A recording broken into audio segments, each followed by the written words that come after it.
Nobel বিজয়ী doctor Mohammad ইউনূসকে প্রধান করে যে অন্তর্বর্তীকালীন সরকার গঠন করা হয়েছে সে সরকার গত কয়েকদিন আগে বঙ্গভবনে শপথ গ্রহণ করে। যে অন্তর্বর্তীকালীন সরকারের উপদেষ্টা হিসেবে জায়গা হয়েছে বৈষম্য বিরোধী ছাত্র আন্দোলনের দুই সমন্বয়ক নাহিদ ইসলাম এবং আসিফ মাহমুদের। তাই বলাই যায় যে অন্তর্বর্তীকালীন সরকারের ছাত্র জনতার এই উপস্থিতি নিশ্চিত করেই নতুন প্রজন্মের জন্য চাওয়া পাওয়ার দুয়ার আরও বেশি করেই খুলে দেবে।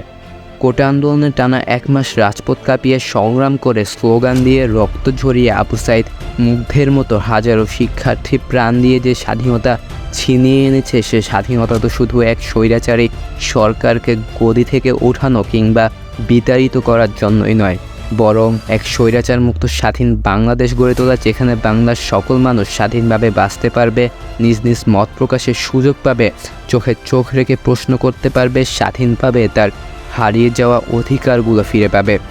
তবে প্রশ্ন হলো, আদৌ কি বাংলার মানুষ স্বাধীনভাবে বাঁচতে পারবে? আদৌ কি বাংলার মানুষ নিজ নিজ মত প্রকাশের সুযোগ পাবে? আদৌ কি বাংলার মানুষ চোখে চোখ রেখে প্রশ্ন করতে পারবে? এই সকল প্রশ্ন নিয়ে আজকে আমাদের প্রথম video, what do we want in this new Bangladesh.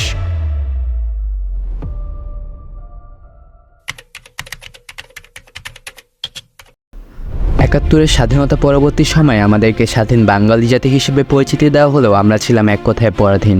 আমাদের কাছ থেকে কেড়ে নেওয়া হয়েছিল আমাদের স্বাধীনতা, আমাদের কাছ থেকে কেড়ে নেওয়া হয়েছিল আমাদের অধিকার। এক কথায় আমরা ছিলাম স্বাধীন বাংলাদেশের অধিকার বঞ্চিত এক পরাধীন জাতি। তাই আজকে আমরা গুনে গুনে 8টি অধিকারের কথা বলতে চাই, যে 8টি অধিকার একজন স্বাধীন বাংলাদেশের নাগরিক হিসেবে আমাদের সকলেরই প্রাপ্য। আমরা প্রথমেই চাই আমাদের বাক স্বাধীনতা। ৭১-এর পরবর্তী সময়ে যে বিশিষ্টজনেরা মিথ্যা মামলায় জেলে গিয়েছিল কিংবা অজানা এক কারণে নিখোঁজ হয়েছিল, তাদের বেশিরভাগেরই দোষ ছিল তারা বৈষম্যের বিরুদ্ধে কথা বলেছিল, তারা বিতর্কিত ধারার বিরুদ্ধে প্রশ্ন তুলেছিল, তারা বিতর্কিত ধারার বিরুদ্ধে নিজেদেরকে সরব রেখেছিল। তাই এই স্বাধীন বাংলাদেশে আমরা প্রথমেই চাই আমাদের বাক স্বাধীনতা।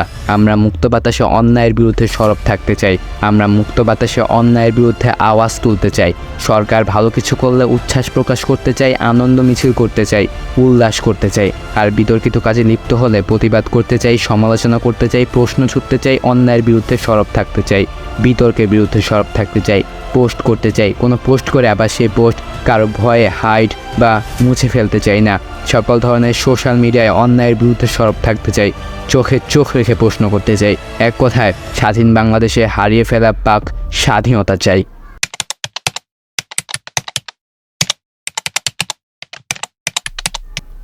বাংলাদেশ একটি স্বাধীন গণতান্ত্রিক দেশ, যেখানে ভোটাধিকার রয়েছে গণতন্ত্রের মূলে এবং যেখানে প্রতিটি মানুষ স্বাধীনভাবে ভোট দেওয়ার সুযোগ পাবে, স্বাধীনভাবে ভোট দেওয়ার অধিকার পাবে, নির্দ্বিধায় নির্ভয়ে ভোট কেন্দ্রে যেতে পারবে। সেটাই স্বাভাবিক হওয়ার কথা ছিল এই গণতান্ত্রিক স্বাধীন বাংলাদেশে। তবে বাংলার প্রতিটি মানুষের কাছে যেন সেই স্বাভাবিক বিষয়টি এতদিন ধরে অস্বাভাবিক বিষয় রূপ নিয়েছিল।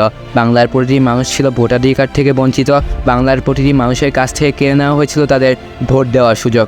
এক কথায় বলা যায়, স্বাধীন গণতান্ত্রিক বাংলাদেশের মানুষের কাছ থেকে কেড়ে নেওয়া হয়েছিল তাদের গণতান্ত্রিক অধিকার। তাই আমরা আমাদের এই স্বাধীন বাংলাদেশে ভোটাধিকার ফিরে পেতে চাই, যেখানে বাংলার প্রতিটি প্রাপ্তবয়স্ক মানুষ ভোট দেওয়ার অধিকার পাবে, যেখানে বাংলার প্রতিটি প্রাপ্তবয়স্ক মানুষ স্বাধীনভাবে ভোট দেওয়ার সুযোগ পাবে, যেখানে বাংলার প্রতিটি মানুষ নির্দ্বিধায় নির্ভয়ে ভোট কেন্দ্রে যেতে পারবে। নির্বাচন যেন স্বচ্ছ হয় এবং নিরপেক্ষ হয়, কোনো রকম অনিয়ম বা দুর্নীতি না হয় তার নিশ্চয়তা দিতে হবে।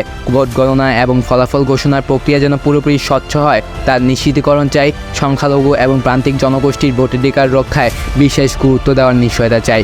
ইভিএম ব্যবহারের ক্ষেত্রে কোনো ধরনের ত্রুটি বা নিরাপত্তাহীনতা যেন না হয় তার নিশ্চয়তা চাই। নির্বাচনের সময় যে কোনো ধরনের সহিংসতা বা হামলার বিরুদ্ধে কঠোর ব্যবস্থা নেওয়ার নিশ্চিতকরণ চাই। এক কথায় আমরা আমাদের ভোটাধিকার ফিরে পেতে চাই, গণতান্ত্রিক দেশে গণতান্ত্রিক অধিকার ফিরে পেতে চাই, গণতান্ত্রিক দেশে গণতন্ত্র প্রতিষ্ঠা করতে চাই।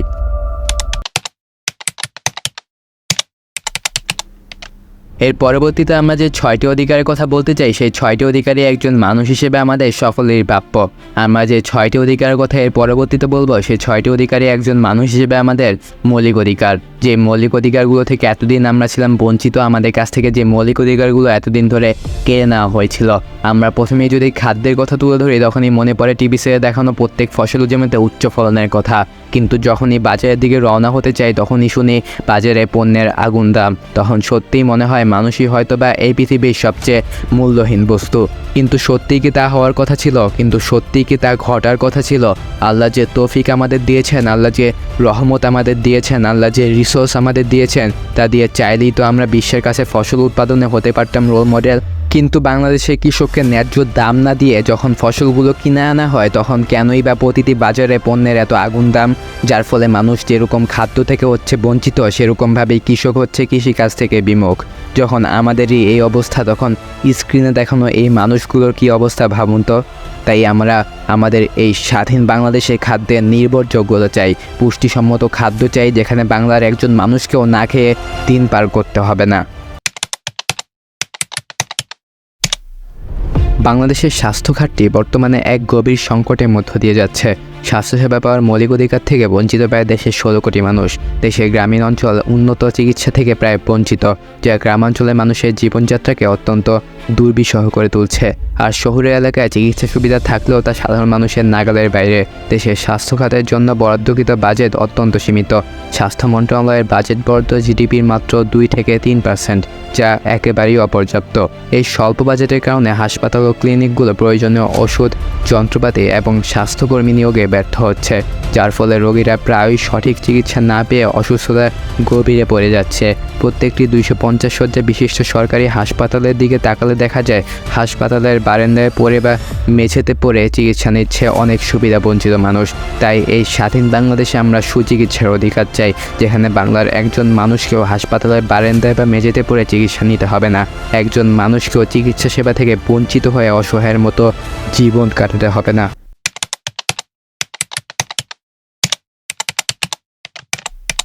বাংলাদেশের শিক্ষা ব্যবস্থা একটি গুরুত্বপূর্ণ এবং সংবেদনশীল বিষয়। স্বাধীনতার 50 বছরের বেশি সময় পেরিয়ে গেলেও শিক্ষাখাতের উন্নয়নের ক্ষেত্রে অনেক বাধা রয়ে গেছে।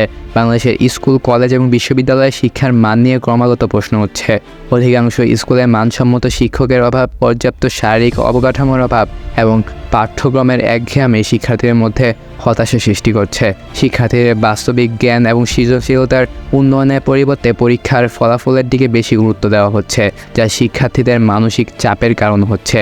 তাই আমরা আমাদের এই স্বাধীন বাংলাদেশে শিক্ষার্থীর জন্য শিক্ষাকে উপযুক্ত করতে চাই, সুশিক্ষা ফিরে পেতে চাই, যেখানে শিক্ষার্থীর একটিমাত্র খাতা দেখে তাকে বিবেচনা না করে তার কর্মদক্ষতাকে বিবেচনা করতে হবে, যেখানে শিক্ষার্থীকে কোনো ধরনের মানসিক চাপের সম্মুখীন হতে হবে না।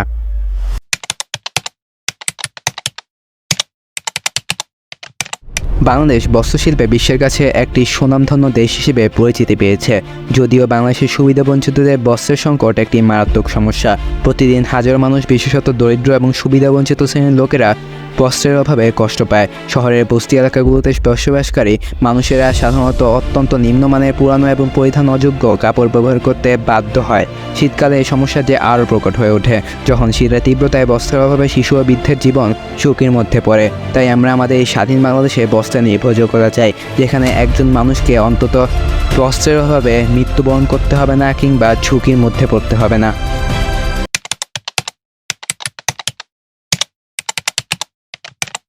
নিম্ন আয়ের মানুষের জন্য বাসস্থান একটি বড় সমস্যা। দেশের শহরাঞ্চলে জমির মূল্যবৃদ্ধি এবং ভাড়ার উচ্চ মূল্য অনেকের জন্য সাশ্রয়ী বাসস্থান পাওয়া কঠিন করে তুলেছে। সরকারি ও বেসরকারি পর্যায়ে অনেক বাসস্থান তৈরি হলেও তা নিম্ন আয়ের মানুষের সাধ্যের বাইরে থেকে যায়। ঢাকা, চট্টগ্রাম সহ বড় শহরগুলোতে বস্তির সংখ্যা ক্রমশ বাড়ছে। এসব বস্তিতে বসবাসরত মানুষের জীবনযাত্রার মান অত্যন্ত নিম্ন। পানির অভাব, স্বাস্থ্যসেবা এবং শিক্ষার সংকট তাদের জীবনকে আরও কঠিন করে তুলছে। তাই আমরা আমাদের এই স্বাধীন বাংলাদেশে সকলের জন্য বাসস্থানের নিশ্চয়তা চাই।